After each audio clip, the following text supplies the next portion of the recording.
A ver, ¿cómo es posible que una civilización domine una región durante casi 800 años y de repente desaparezca? Hoy nos vamos a sumergir en la increíble historia de Al-Ándalus, su ascenso, que fue meteórico, su esplendor, de verdad, deslumbrante, y su dramática caída, un legado que, como veremos, aún hoy define la península ibérica. Para entender bien toda esta historia tan compleja, vamos a hacer un viaje en 5 etapas.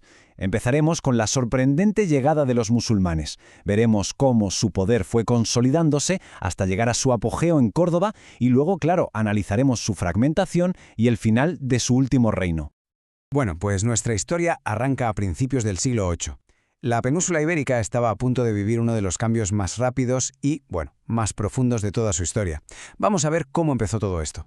La velocidad de la conquista es asombrosa. En poco más de una década, casi toda la península estaba ya bajo control musulmán. Su avance parecía de verdad imparable, hasta que llegó un enfrentamiento decisivo en la batalla de Poitiers, en lo que hoy es el corazón de Francia, que frenó en seco su expansión por Europa. Pero, a ver, ¿cómo llegaron exactamente? La historia cuenta que no fue una invasión así, de la nada. Parece que fueron llamados por una facción de visigodos que necesitaba ayuda para luchar contra su propio rey, don Rodrigo. Lo que empezó como una pequeña intervención en una guerra civil acabó siendo algo muy, muy diferente.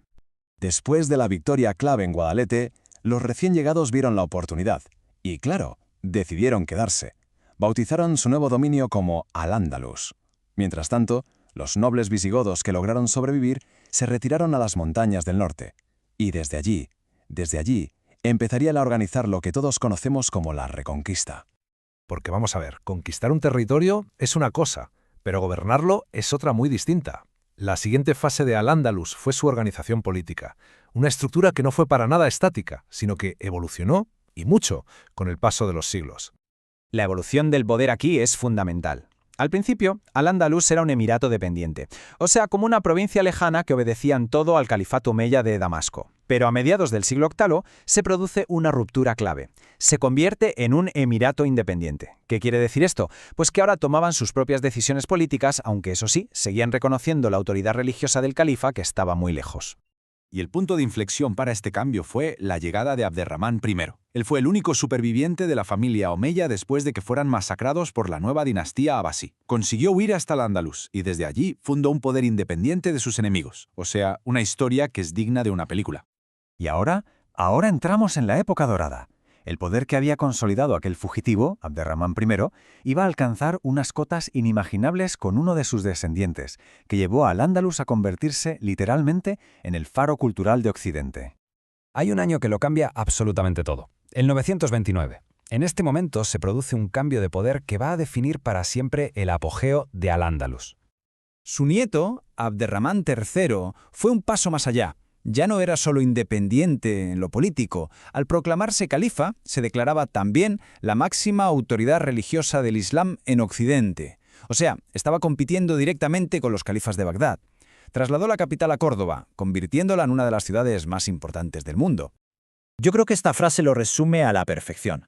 El califato de Córdoba fue un centro de conocimiento, de arte y de poder que deslumbró al resto de Europa.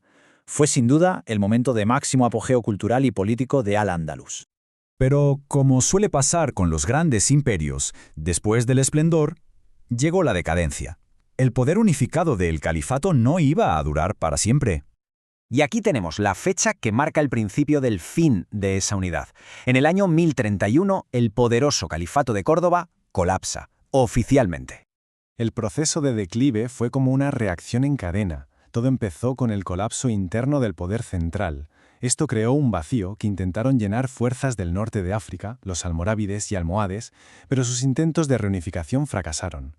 El resultado final fue la fragmentación, una debilidad que los reinos cristianos del norte, claro, no dudaron en aprovechar. Y esta fragmentación es la que dio lugar a los famosos reinos de taifas. Eran pequeños estados, a menudo enfrentados entre sí, lo que los convertía en una presa facilísima para sus enemigos del norte.